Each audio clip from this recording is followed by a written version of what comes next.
Good morning students. Today we are going to do Carnot cycle means Carnot चक्र. Carnot चक्र क्या है? Carnot चक्र जो है उसको पढ़ने के लिए आपको 4 प्रोसीजर से गुजरना पड़ेगा. पहला प्रोसीजर जो है वो है समतापी प्रसार. समतापी और प्रसार. प्रसार का मतलब होता है एक्सपेंशन. ठीक है. उसके बाद में आपको गुजरना पड़ेगा रुद्धोष्म प्रसार से. नंबर 2 है रुद्धोष्म प्रसार. Q = 0 होता है. इसमें ऊष्मा से संबंधित है. ये इंटरनल एनर्जी से संबंधित है. समतापी, जहां पर भी समतापी शब्द आता है आप डेल्टा E 0 लिखेंगे. रुद्धोष्म शब्द आता है वहां Q 0 रखेंगे. आप लोगों को इसका मतलब पता होगा, सेकेंड ईयर में ये चीज आ चुकी है. उसके बाद में रुद्धोष्म संपीड़न. रुद्धोष्म का मतलब होता है यहाँ पर कि कोई भी तंत्र है उससे ना तो कोई ऊष्मा ले सकता है ना दे सकता है. तो इस तरह से हम ये कह सकते हैं कि यहाँ पर Q = 0 है. तो यहाँ पे संपीड़न है. तो यहाँ पे याद रखिए प्रसार. प्रसार मीन्स एक्सपेंशन. गैस का एक्सपेंशन हो रहा है, यहाँ पर संपीड़न हो रहा है. मतलब आप कोई भी आप कल्पना करते हैं अगर हम, तो यहाँ पर पिस्टन जो है उसको हम दबा रहे हैं. तो यहाँ पर हम कह रहे हैं कि गैस अगर इसके अंदर भरी है तो उसका संपीड़न हो रहा है. ठीक है. और अगर गैस जो है वो ऊपर मतलब गैस का दबाव ज्यादा है तो वो गैस ऊपर एक्सपेंड हो रही है, यानी कि आयतन बढ़ रहा है. इसका मतलब है कि यहाँ पर प्रसार हो रहा है. जब हम कार्नोट चक्र के बारे में बात करते हैं तो कार्नोट चक्र जो है वो 4 जो है प्रोसीजर से गुजरता है. और कार्नोट चक्र है क्या, तो ये क्या करता है, हम क्यों इसको पढ़ रहे हैं. हम कहते हैं कि ऊष्मा के अधिकांश अंश को कार्य में परिवर्तित किया जा सकता है. ठीक है. ये कार्नो ने कहा था. कार्नो ने कहा था कि ऊष्मा के अधिकांश अंश को कार्य में परिवर्तित किया जा सकता है. मतलब जितना अंश, टोटल तो नहीं कर सकते हम, लेकिन अधिकतर अंश जो ऊष्मा का है उसको हम कार्य में परिवर्तित कर सकते हैं. ठीक है. तो इस तरह से ये जो चक्रीय प्रक्रम है दिया गया, ये चक्रीय प्रक्रम मैंने आपको बताया कि 4 प्रक्रम से गुजर रहा है. ये चक्रीय प्रक्रम के पार्ट हैं. ठीक है. तो इस तरह से इसको कार्नोट चक्र कहा गया. ठीक है. अब ये कार्नोट चक्र जो है वो इसको हम कैसे लिखेंगे. कार्नोट चक्र जो है यहाँ पर देखिए, ये वॉल्यूम है और ये प्रेशर है. ठीक है.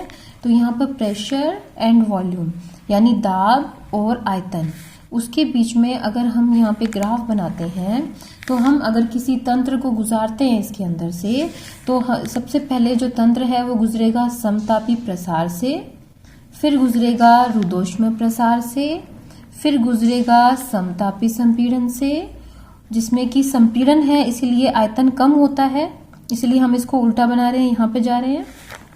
और उसके बाद में वो संपीड़न होगा, वो होगा रुद्धोष्म संपीड़न. ठीक है. यहाँ पे समतापी शब्द का अर्थ होता है कि यहाँ पे ताप जो है उसमें परिवर्तन नहीं हो रहा है. मीन्स यहाँ पर समतापी प्रसार हो रहा है. डेल्टा E 0 है, यहाँ पे Q 0 है. ठीक है.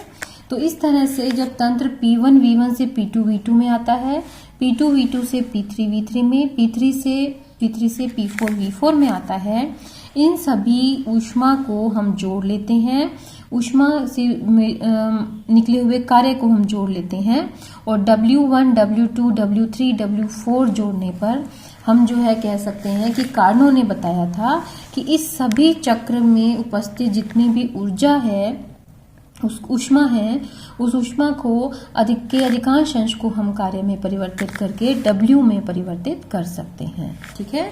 तो हम Q को W में परिवर्तित कर सकते हैं, इसका ये मतलब है. ठीक है. तो इस तंत्र को समझने से पहले हम लोग जो है वो एक कल्पना करनी पड़ेगी हमें कि यहाँ पर जो है हम देख लेते हैं कि इसको समझने के लिए एक हम गैसीय तंत्र लेंगे. ठीक है. गैसीय तंत्र लेंगे और इस गैसीय तंत्र में हम कहते हैं कि हम एक गैसीय तंत्र लेते हैं. गैसीय तंत्र के अंदर जो है हम एक कल्पना करते हैं कि भारहीन और घर्षणहीन, भारहीन और घर्षणहीन पिस्टन. पिस्टन क्या होता है, ये पिस्टन है. अगर हम इसको कल्पना कर रहे हैं एक गैसीय तंत्र की, इसमें हम देखते हैं कि एक पिस्टन लगा देते हैं हम। पिस्टन जो है वो इसको नीचे धकेल सकता है, ऊपर जा सकता है। इसको ये खुद भारहीन और घर्षणहीन है, ठीक है, जिससे कि हमारे जो रिजल्ट है वो खराब नहीं हो। तो एक गैसीय तंत्र है, इसमें गैस भरी हुई है और कल्पना हम करते हैं कि एक काल्पनिक ऊष्मा इंजन है, ठीक है। एक काल्पनिक जो ऊष्मा इंजन है उसमें ए और बी जो हैं दो रिजर्वायर्स हैं, उनके बीच में कार्य करता है। एक का ताप जो हम कह सकते हैं T2 है और वो जो है वो किसका कार्य करेगा, स्रोत का कार्य करेगा। स्रोत का मतलब होता है कि जो ऊष्मा दे रहा है। दूसरा जो है एक जो तंत्र है वो सिंक का कार्य करेगा यहाँ पर, ठीक है। सिंक का मतलब होता है, सिंक हिंदी में भी सिंक ही होता है, मतलब वो ऊष्मा का अवशोषण करेगा।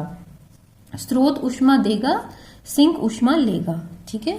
तो इस तरह से यह जो तंत्र है ऊष्मा भंडार या ऊष्मा कुंड कहते हैं हम इसको।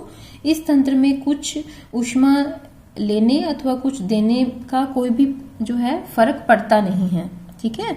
मतलब ये ऊष्मा लेने और कुछ ऊष्मा देने का ज्यादा फर्क नहीं पड़ता है। यदि ऊष्मा भंडार से ऊष्मा ली जाती है तो वो ऊष्मा स्रोत का कार्य करेगा और अगर ऊष्मा दी जाती है तो वो सिंक का कार्य करेगा, ठीक है। कार्नोट चक्र जो पूरा है उसको संपूर्ण रूप से 4 पदों में हम पढ़ रहे हैं, ठीक है। और हमने आपको डायग्राम में भी बता दिया कि 4 जो पद हैं वो इस तरह से कंप्लीट कार्य करेंगे, ठीक है। तो अब हम फर्स्ट पद की तरफ बढ़ते हैं, जो मैं आपको बता रही हूँ किस तरह से है। ये देखिए ऊष्मागतिकी। ऊष्मागतिकी में सबसे पहले फर्स्ट स्टेप जो है समतापी प्रसार का आता है। समतापी प्रसार तंत्र को जो है T2 ताप वाले स्रोत से संपर्क में रखा जाता है, ठीक है। एक तंत्र है, ठीक है, जो कल्पना की थी हमने, उसको T2 ताप वाले स्रोत के यानी T2 ताप वाले स्रोत यानी सोर्स के संपर्क में आपको रखना है। सोर्स या स्रोत जो है वो हमेशा क्या करेगा, ऊष्मा देगा। तो स्रोत के संपर्क में रखते हैं और यहाँ पर जो है क्योंकि यहाँ पर ये देगा तो इसमें Q2 ऊष्मा अवशोषित होगी, ठीक है। और आपको ये याद रखना है कि जो ऊष्मागतिकी का प्रथम नियम है वो delta is equal to Q plus W जो है उसको लेते हुए हम आगे बढ़ते हैं, ठीक है।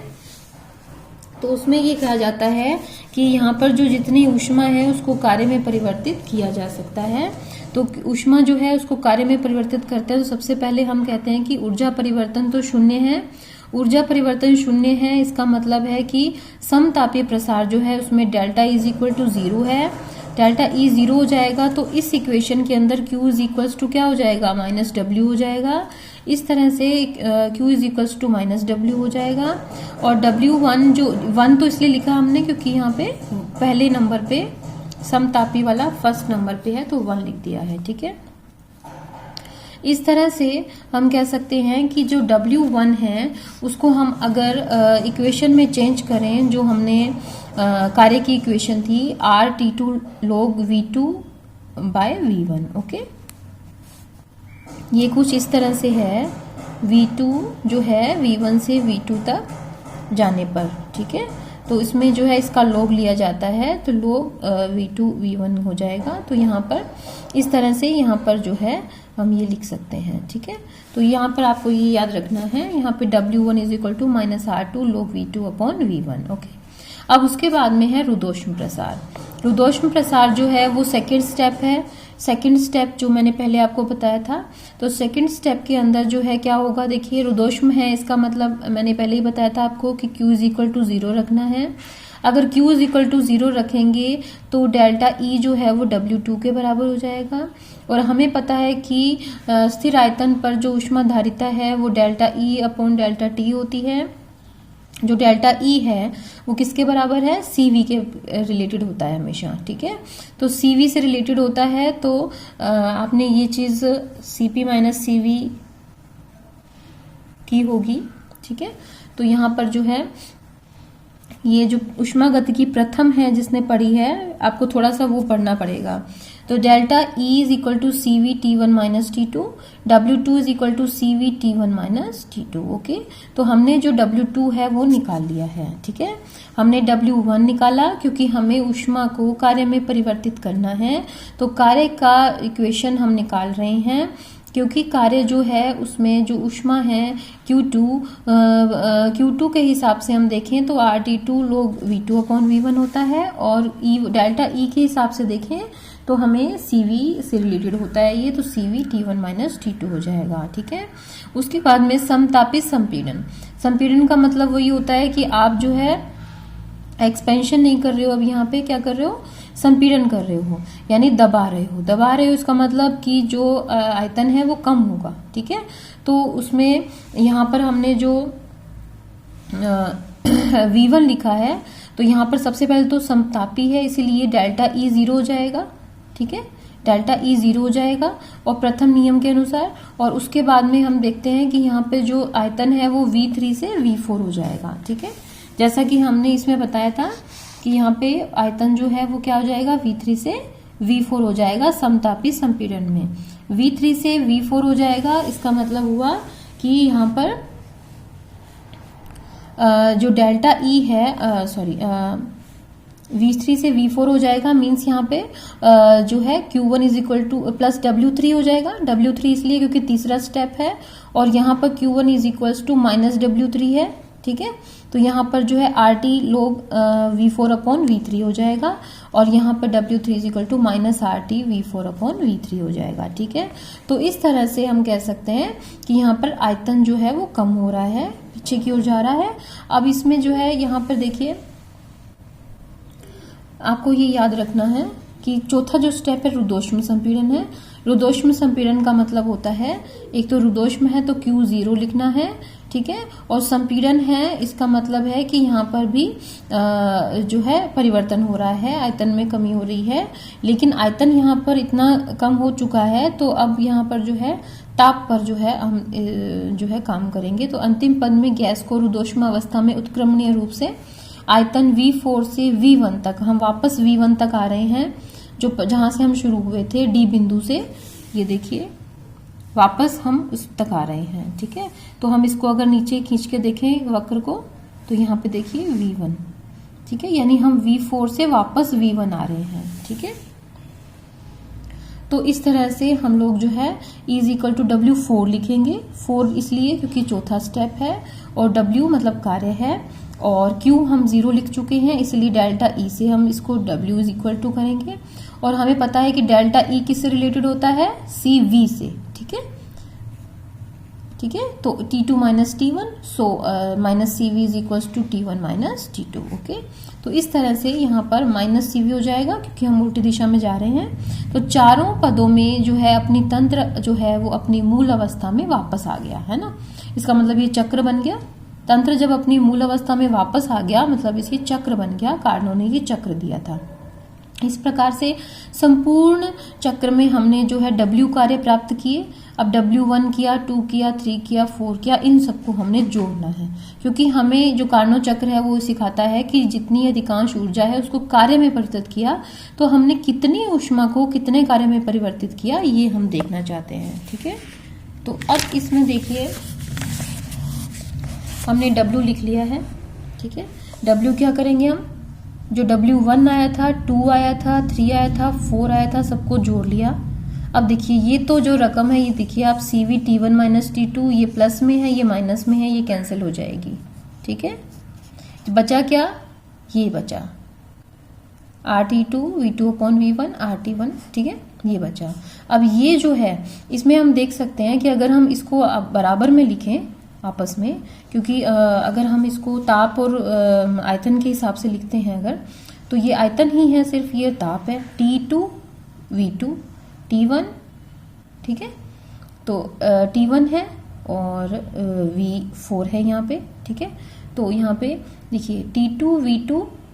ठीक है, अब इसको सॉल्व कर सकते हैं हम लोग। Gamma minus 1 is equals to T1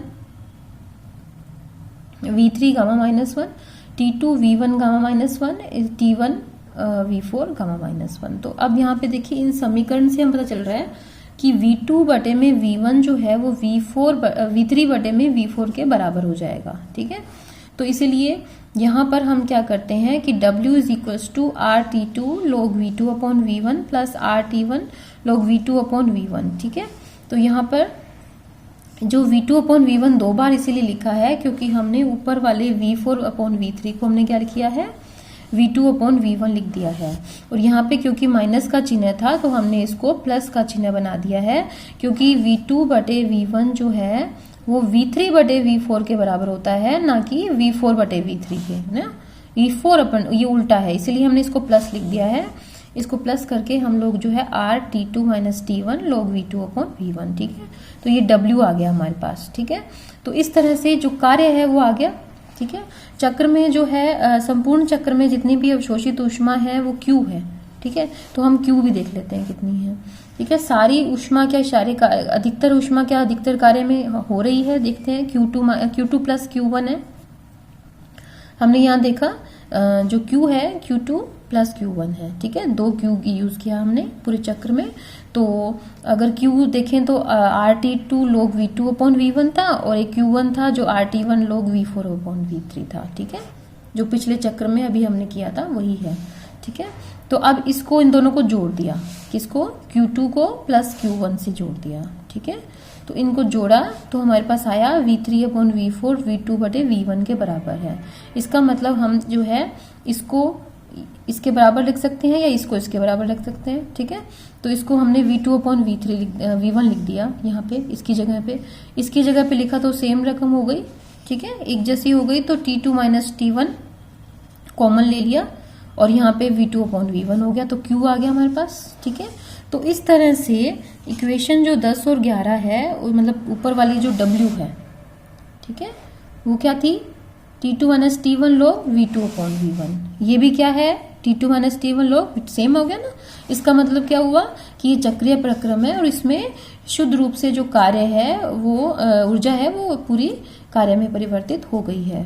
but आप याद रखिए कि ये आदर्श गैस के लिए है, आइडियल गैस। ठीक है, ये कभी संभव नहीं होता है, बट ये संपूर्ण ऊष्मा संपूर्ण कार्य में परिवर्तित नहीं हो सकती है। तो इस तरह से कार्नोट चक्र जो है वो कंप्लीट है आपका। ठीक है, तो आप इस तरह से लिख सकते हैं और उसके बाद में हम जो है आगे कार्नो इंजन करेंगे। ठीक है, थैंक यू।